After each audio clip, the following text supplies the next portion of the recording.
Friends, today I am going to talk on human vision and brain. Human beings have a binocular vision wherein the two eyes capable of facing the same direction help us to perceive a single three-dimensional image of our surroundings. The binocular vision helps us with performance skills such as catching, grasping, and locomotion. Human vision system components operate under the supervision of the brain through the central nervous system.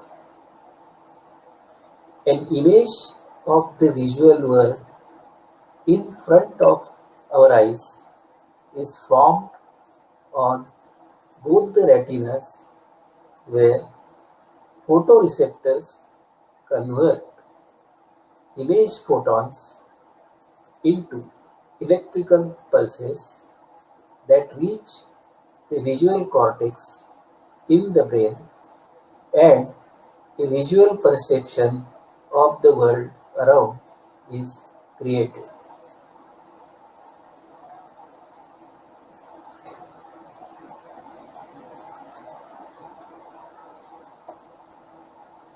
This is a typical spectral response of human eye. Vision system accepts the certain wavelengths in certain range, that is 0.38 microns to 0.74 microns, and this we call a visible band of the entire electromagnetic waves spectrum. Our eyes respond only to the electromagnetic waves in certain wavelength range, and that range you can see it's something like 400 to 700 nanometers or 0.4 to 0.7 microns. This visible spectrum is between the ultraviolet and infrared frequencies. We can see objects around us in various colors like blue, red, green, yellow, etc. The eyes are most sensitive to green wavelength. Many of us, however, will be surprised to know that the objects have no color of their own. They only reflect an electromagnetic wave of certain wavelength into our eyes. Colors are given to various wavelengths by our brain for our perception and are entirely within our brain. Our brain makes us believe that the sky was blue, trees green, and the soil red, etc. In the evolution of brain added this color perception to give us more knowledge of our surroundings. We do not know whether animals and birds also perceive the colors when they look at their world. We are not sure, but it is certainly the The colors are creation of brain for our perception.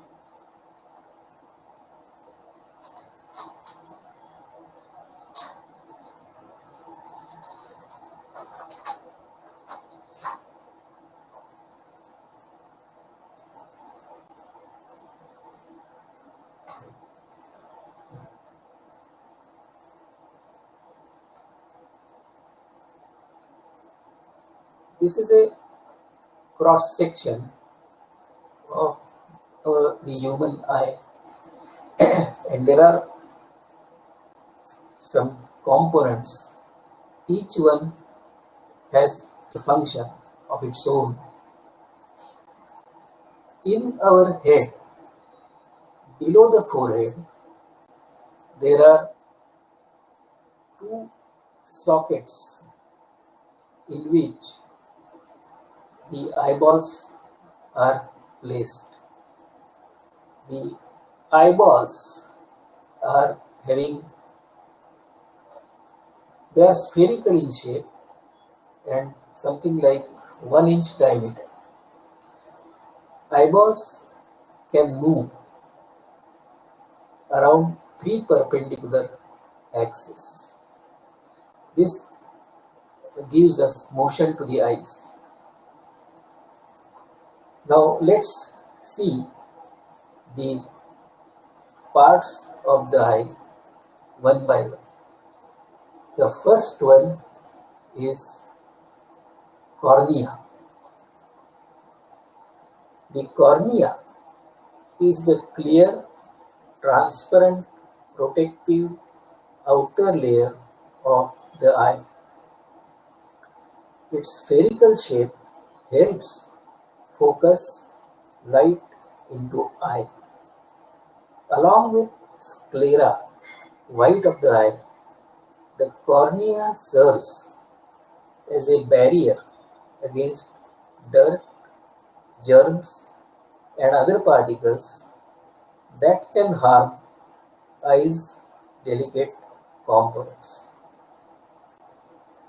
The cornea is capable of filtering out some amounts of the sun's ultraviolet light.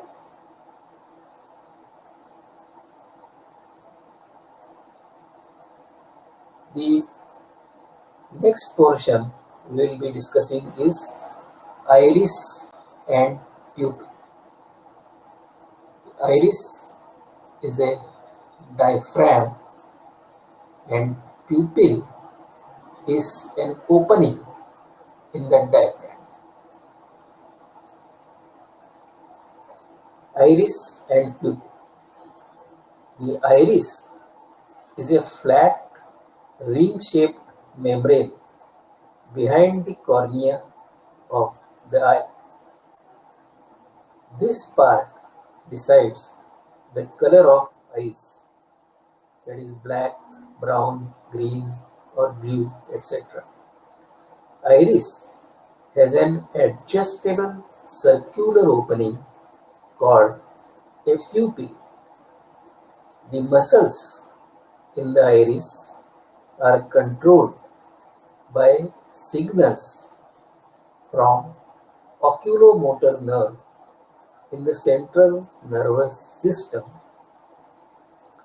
to increase or decrease the size of the pupil to allow more or less light into our eyes as per requirement. Pupil size varies. The pupil size varies from 3 to 4 millimeter during daytime and 5 to 9 millimeter at night to allow and adjust for the background of light we are looking at.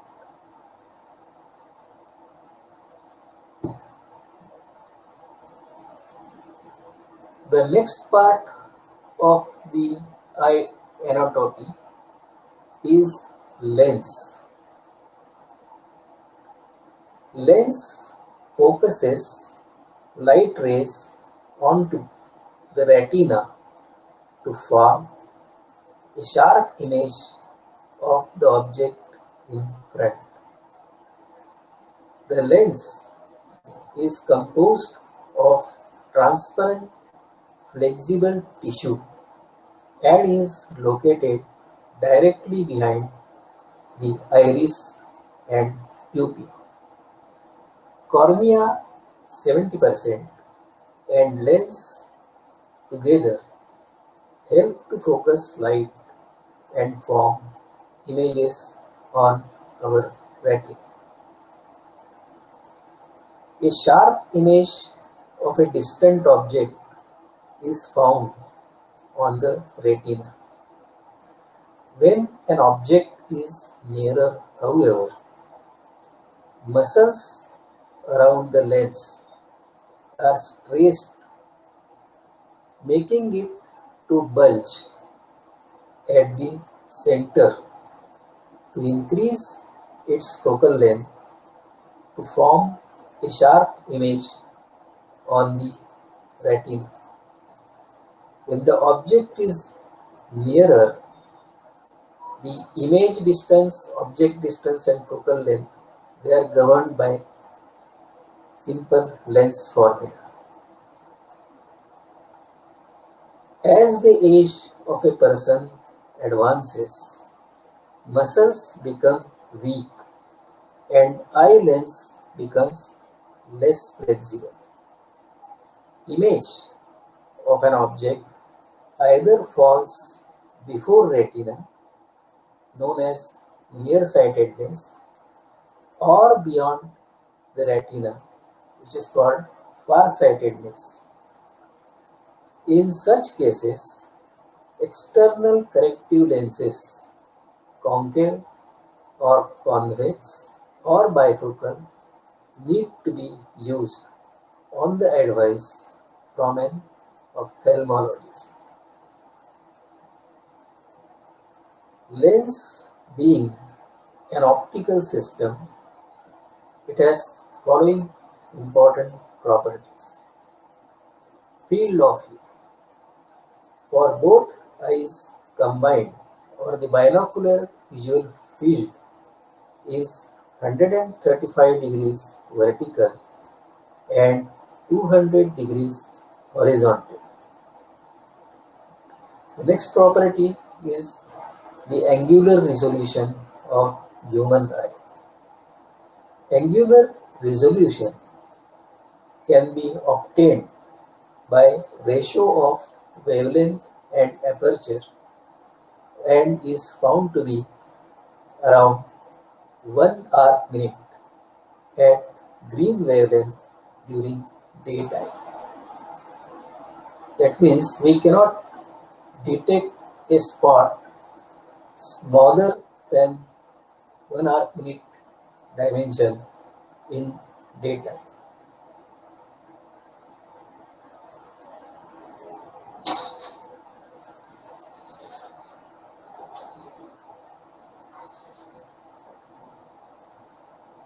The next property is static and dynamic range. The retina has a static contrast ratio of around 100 to 1 and luminance range of 10 raised to 14. The upper limit does not include looking at the midday sun or lightning discharge. The next in line is the vitreous humor. The pointer shows the area of vitreous humor, which is a transparent, colorless, gelatinous mass that fills the space in the eye between the lens and the retina. This is the lens and This is the retina area. In between, this gelatinous mass is there, and basically it helps support the shape of the eye and transmits light to retina. Then we come to the part called retina, which is inner lining of the eye. Retina is the nerve layer lining at the back of the eye that senses light and creates electrical impulses that are sent through the optic nerve to the brain. The photons from the image on the retina fall on the light sensitive cells or photoreceptors in the shape of rods and cones. The cone cells are sensitive to colors and located in the part of retina called fovea. Fovea is here, where light is focused by the eye lens. The rod cells are not sensitive to color but have greater sensitivity to light and are located in the region called macula around fovea. So fovea is at the center and macula is around that. Both have the photoreceptors. Rods and cones convert the light photons to electrical pulses and pass this information along the fibers of sensory nerve bundles known as optic nerve, one each for left and right eye. Now let's go to an interesting story. The English novelist H.G. Wells wrote a science fiction novel, The Invisible Man, in 1897. A movie based on this was also made in 1933. The Invisible Man, the title refers to, is Griffin, a scientist who did research in optics and invented a way to change a body's refractive index to that of air so that it neither absorbs nor reflects light and thus becomes invisible. Griffin successfully carries out this procedure on himself and becomes invisible and carries out unlawful activities. But that was a fiction. There was a basic flaw in that idea. In fact, if Griffin's retinas were transparent, they could not form any image of the scene in front of him for his brain to process, and that must have made him totally blind.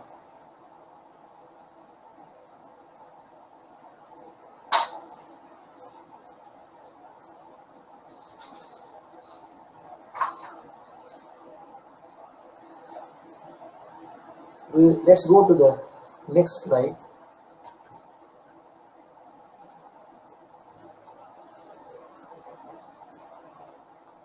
This is a very interesting slide The slide shows the path of both the retinas. If we look at the left hand side, a visual field has been shown. This visual field has upper half and lower half, and also left half and right half. They have been marked by four distinct colors. Then on the right hand side, we see two circles. They are the two retinas as seen from behind. Both of them are seen from behind. If we trace the colors from the visual field to the retinas, we will see that there is a up-down inversion as well as left-right inversion also. As we have seen, the optic nerve, which is these two nerves, they come to a portion called optic chiasm. We will see the purpose of that part.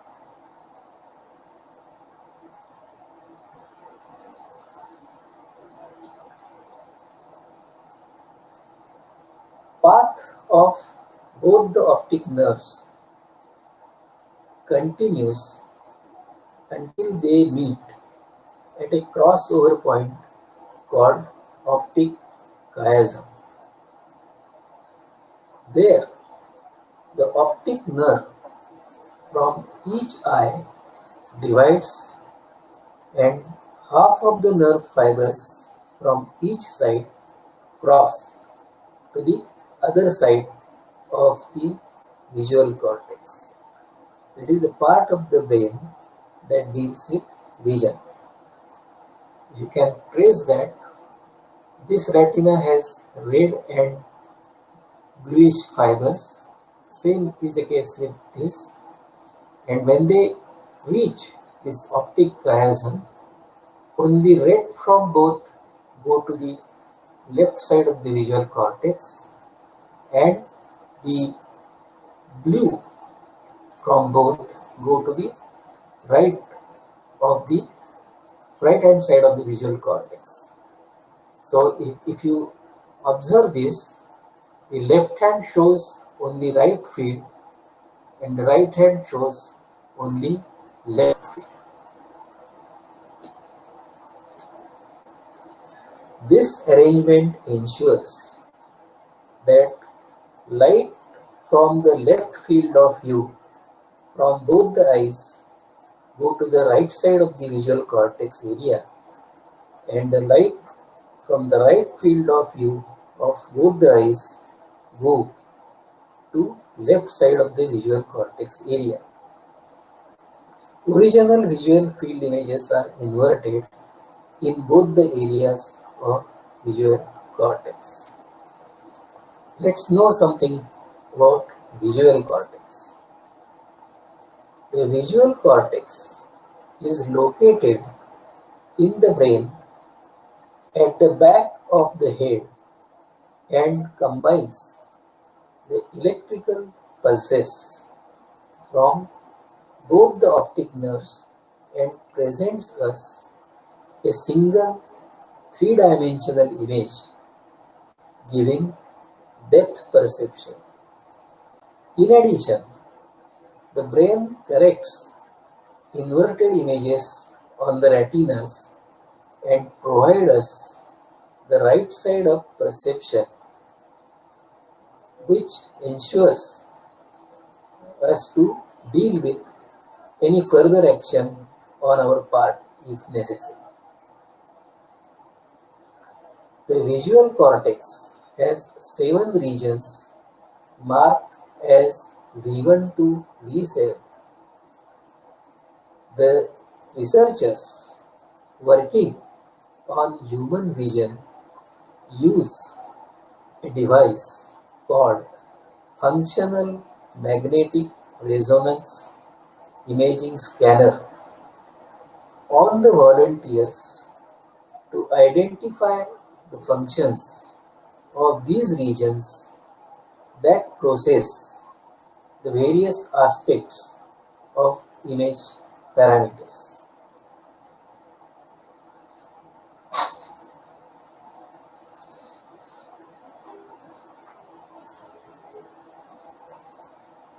Let's go to the next important slide.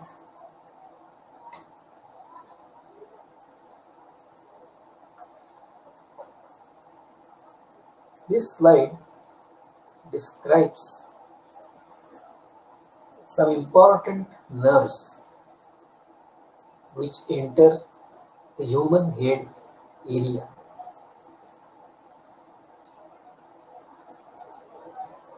Before we describe these nerves, let's briefly know about nervous system in our body. A network of nerves runs through our entire body. A nerve is a bundle of nerve fibers known as neurons, which transmit nerve impulses, either electrical and electrochemical, between parts of the body. The motor nerves send commands from the brain to the individual muscles in an organ to carry out specific functions, and sensor nerves send the information from the muscles back to the brain. So by using motor and sensor nerves, brain operates muscles to carry out the expected functions. We have 5 sensory organs, and 4 of the 5 sensory organs are located in the facial region. So 6 cranial nerves, as they are called, they run through the motor, sensory and autonomic structures in the human head.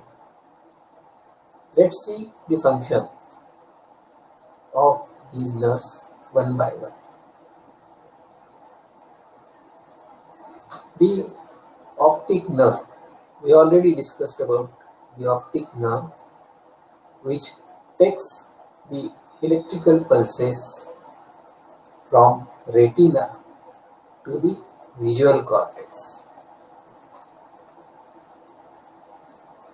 The next is the oculomotor nerve, or called CN3 in the field, and the oculomotor nerve helps control our eyes muscle movements associated with iris and the lens.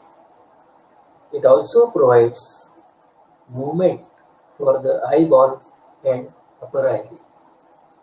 As we have discussed earlier,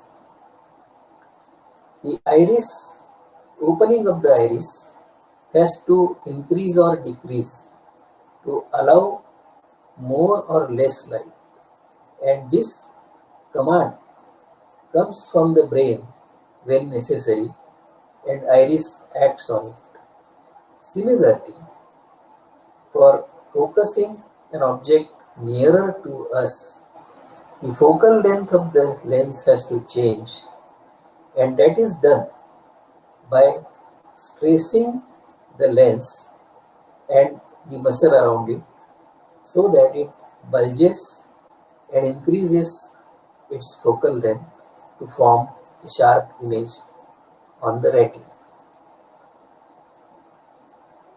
The next nerve is trochlear nerve or CN4. The trochlear nerve is involved in eye movement. It controls the muscle in the eye that enables it to point downward and inward. The next in the line is trigeminal nerve. The trigeminal nerve is the largest cranial nerve in the human body. It operates various muscles in the facial region.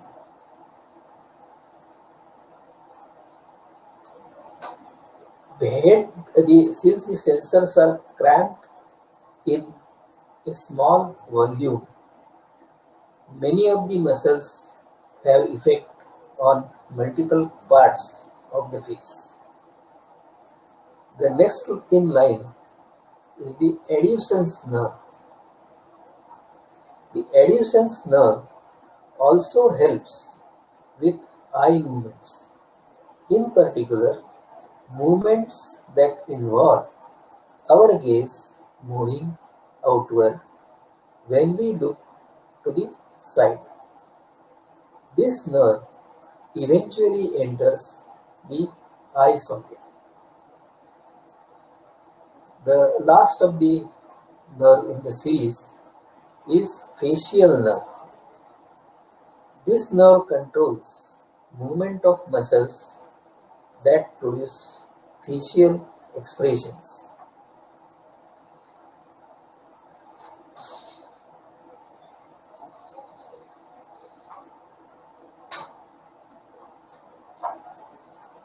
Let's go to the next important topic,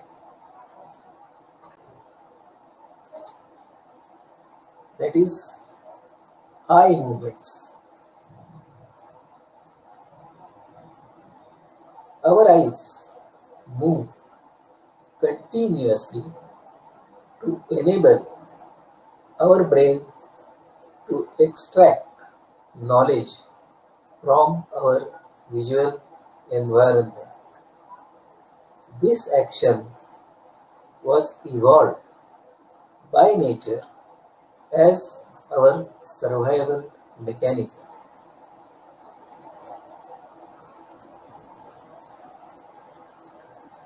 The movements of the eyes are controlled by 6 muscles attached to each eye and allow the eye to elevate, depress, converge, diverge, and roll.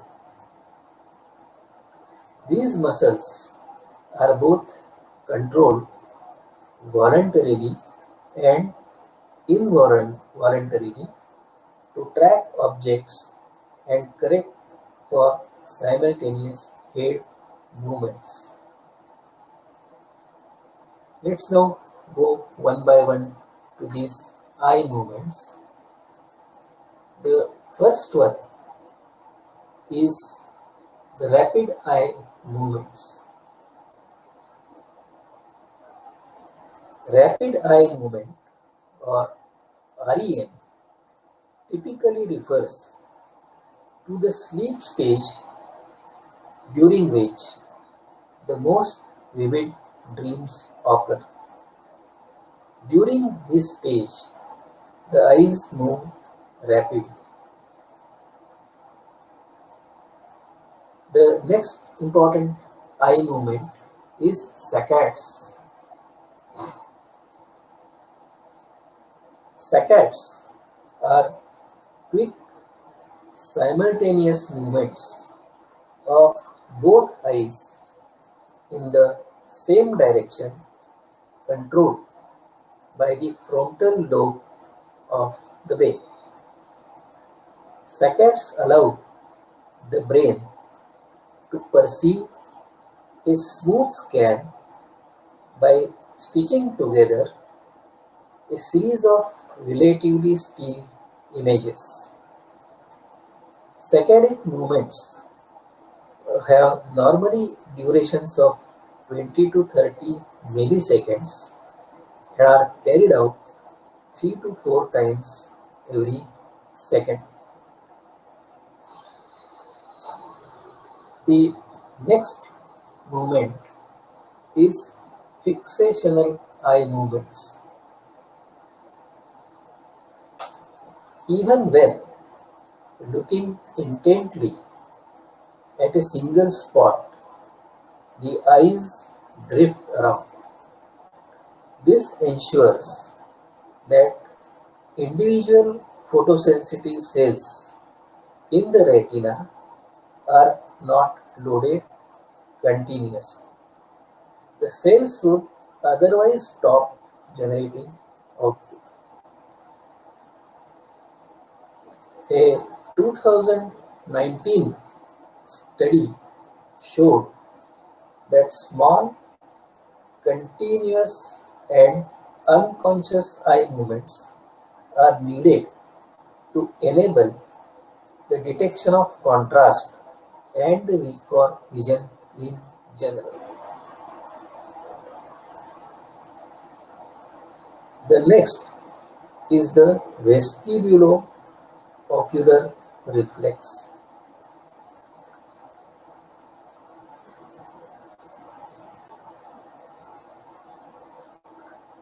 The vestibulo-ocular reflex is a reflex eye movement that stabilizes images on the retina during head movement by producing an eye movement in the direction opposite to head movement, thus maintaining the image in the center of the visual field.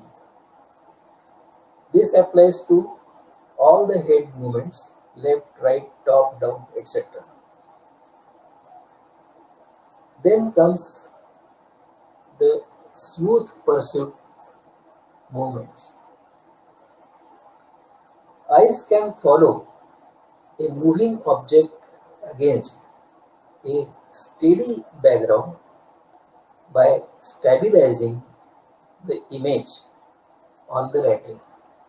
When the object is moving, this movement ensures that the moving object always remains at the center of the retina.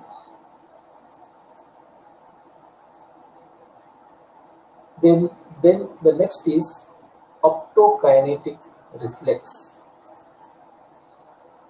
The optokinetic reflex stabilizes the image on the retina through visual feedback. It is induced when the entire visual scene drifts across the retina, eliciting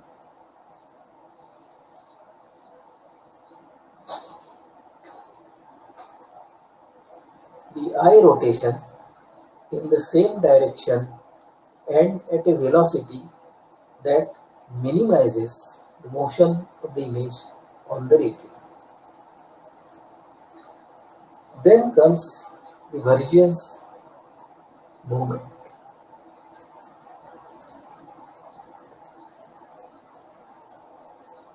The two eyes converge to point to the same object in this. When a creature with binocular vision looks at an object, the eyes must rotate around a vertical axis so that the projection of the image is in the center of the retina in both eyes. To look at a nearby object, the eyes rotate towards each other, that is convergence, while for an object farther away, they rotate away from each other, that is divergence.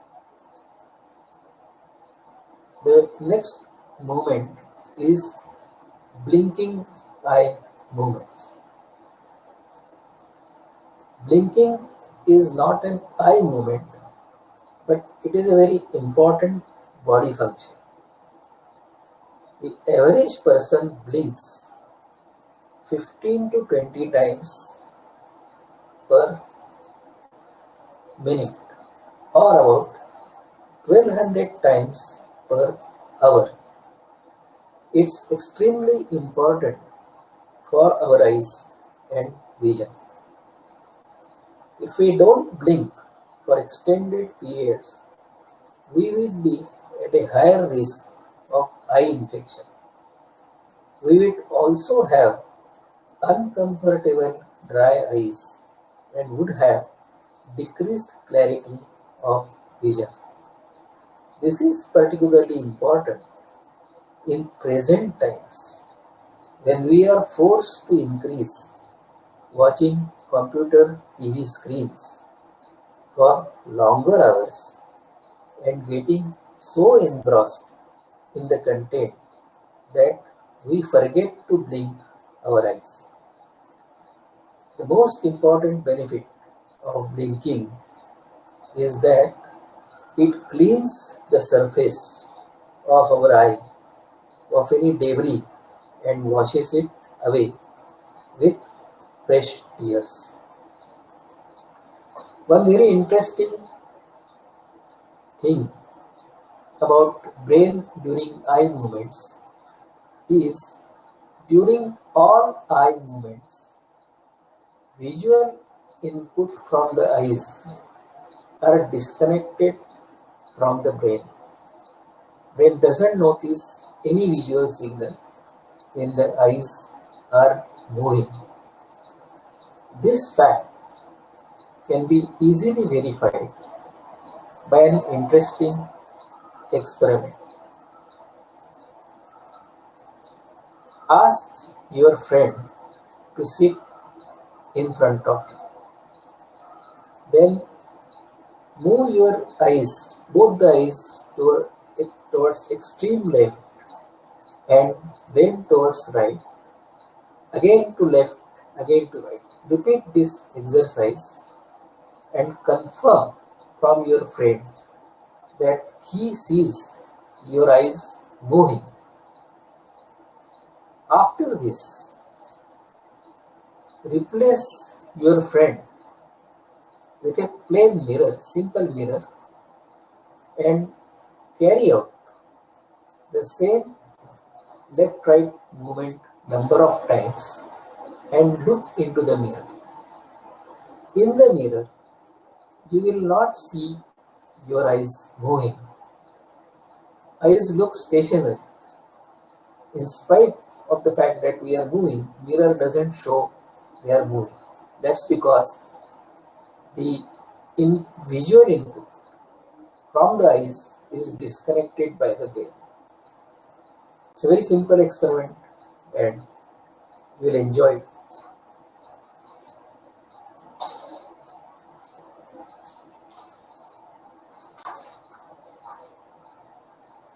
Our next topic is very interesting, particularly for sports enthusiasts.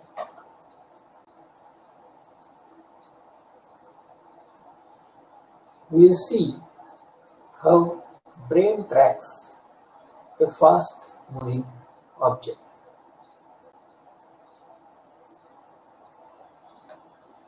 When a human eye focuses on an object, it takes 1/10 of a second for the brain to process this information.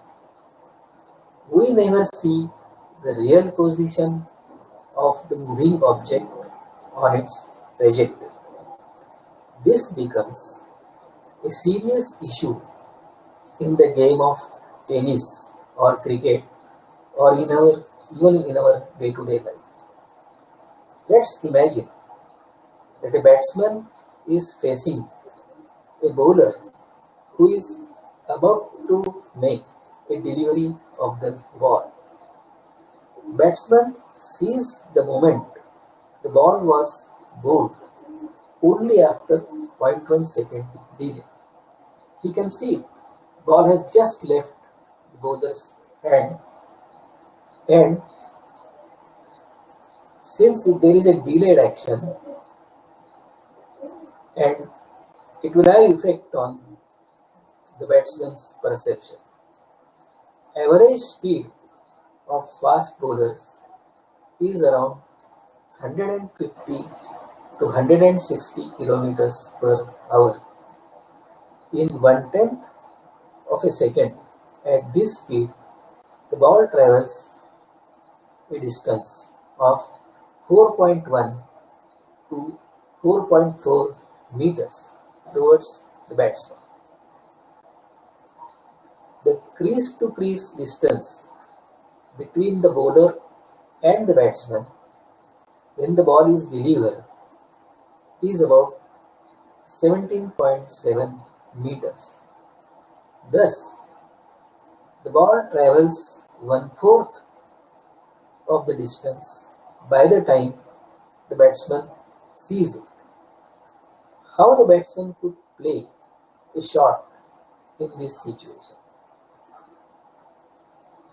An experienced batsman, however, makes a successful contact with the ball with his bat and plays a shot. How could he do it? The researchers tried to find out an answer, and according to the latest research, there are few direct links from the retina output to the V5 region of the visual cortex. The This region, V5 region in the visual cortex, help the batsman's brain to track a fast moving ball visibly in real time. By observing the initial speed and trajectory of the ball, the brain of the batsman can extrapolate the path of the ball and play the shot in time. An example in contrast will be very interesting. When we want to hit a common housefly which flies at about 8 kilometers per hour speed, which is much lower than a cricket ball, we invariably fail. This happens because the house continuously moves in a random, unpredictable direction, and we can never judge the position of the fly in advance.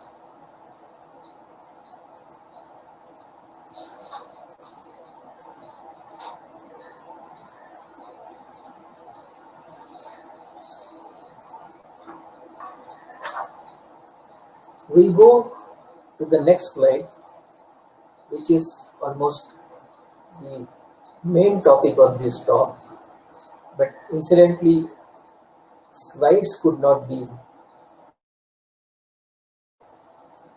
it was too cumbersome to make those slides to explain the point, but let's see.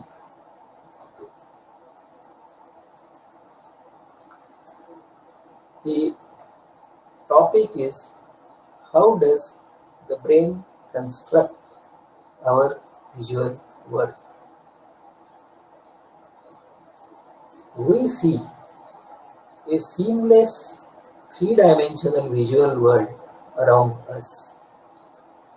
Our brain has to do a lot of work with all those raw images that come in from our eyes, stitching them all together, choosing what to concentrate on and what to ignore.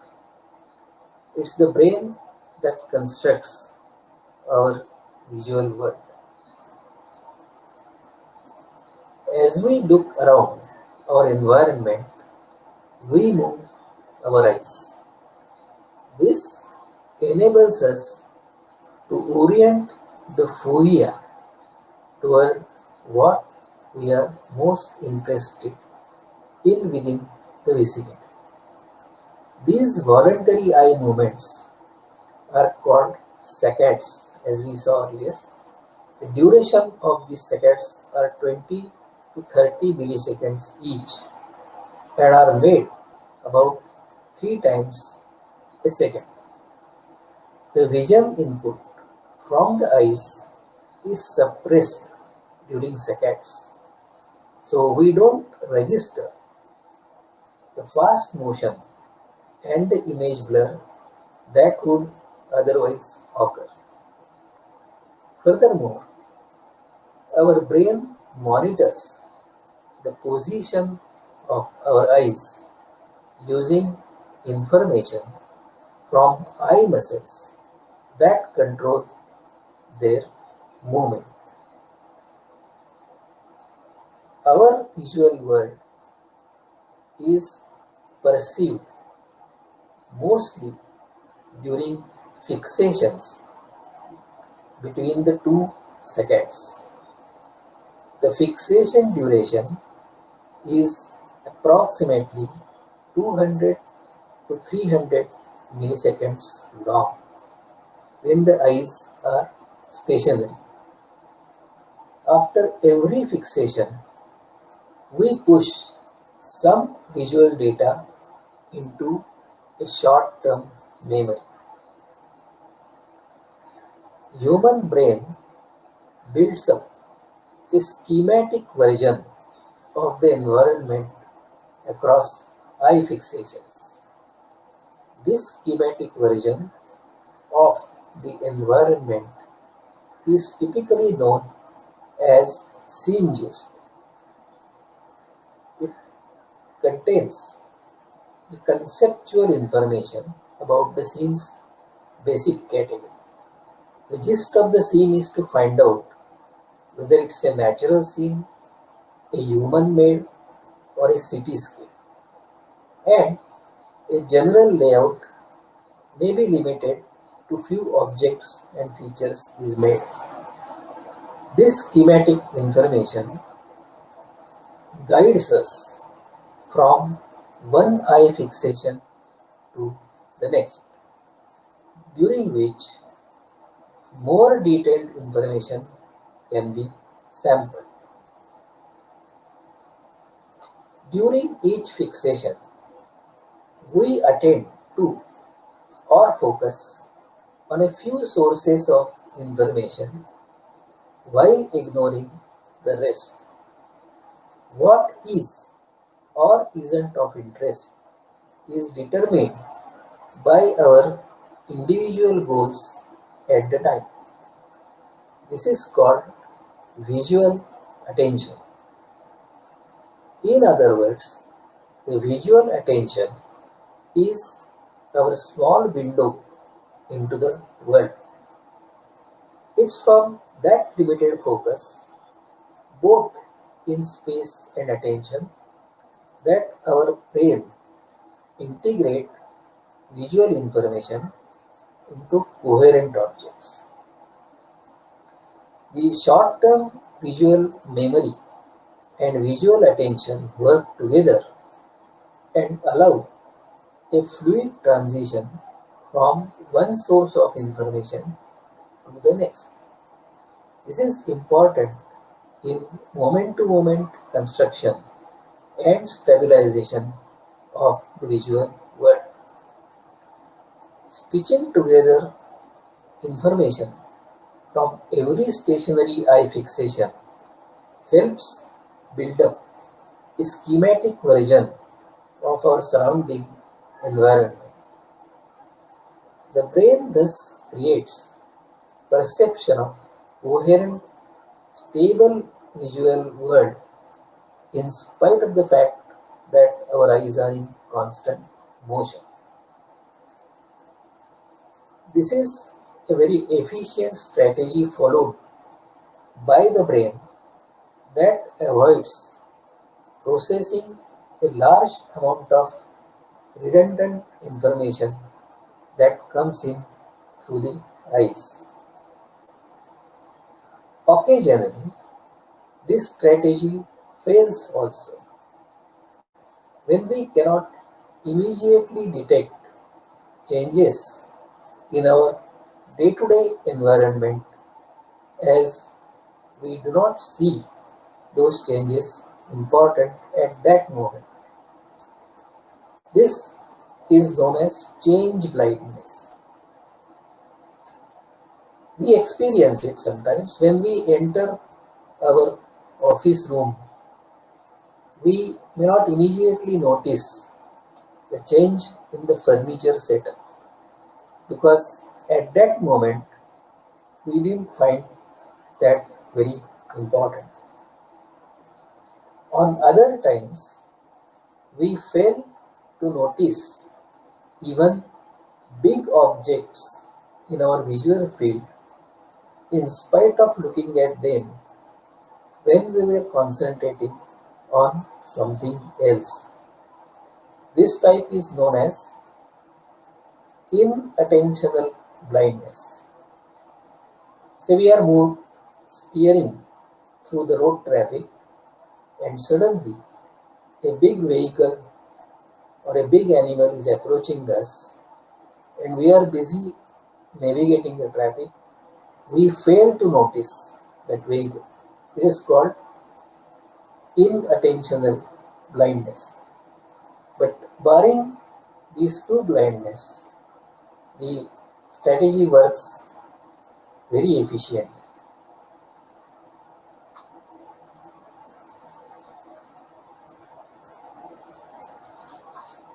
Now we are coming to the final topic. Is the world around an illusion created by our brain?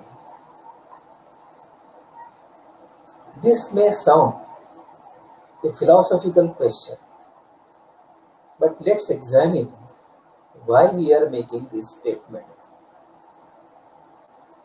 Our brain makes us think that the world outside existed only in the visible band and was very colorful, which is not the case at all.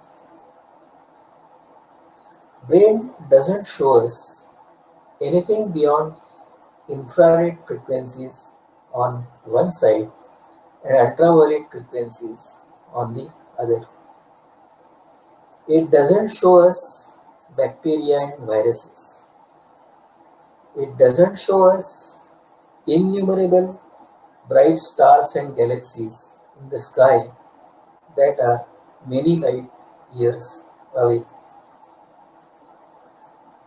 Human brain receives information about the world outside through five sensory organs: eyes, ears, nose, tongue, and skin.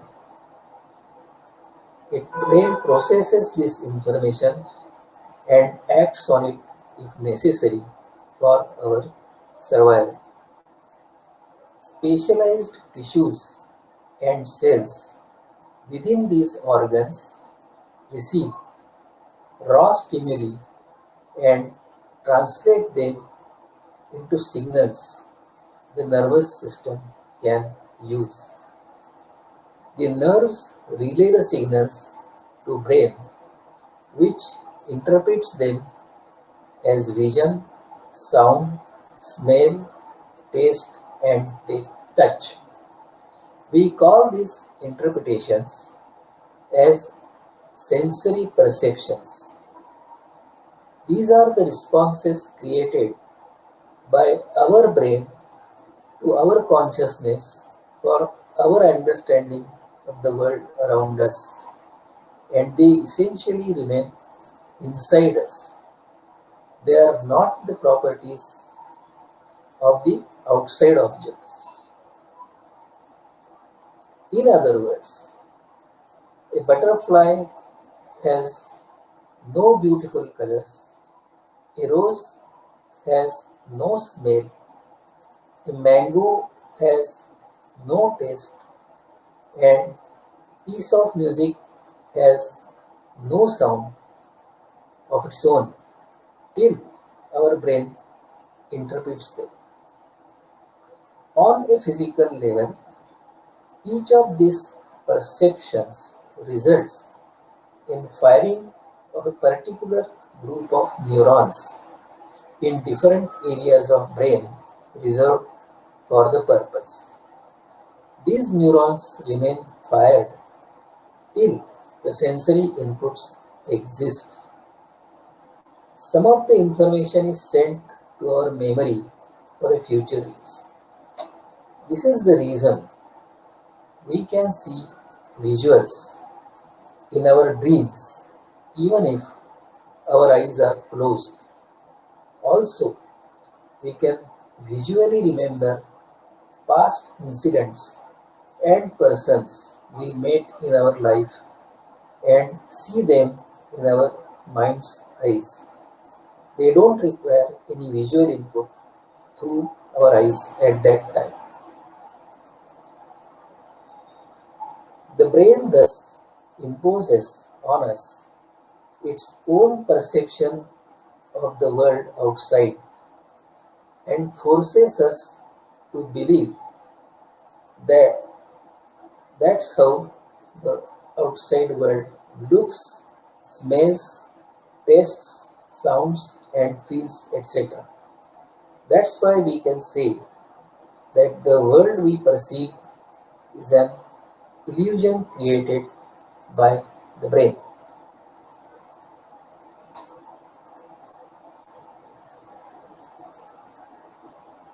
So this is an acknowledgement slide. In this presentation, I have used material from various websites. I acknowledge and thank the contributors of these interesting and education material. Thank you very much.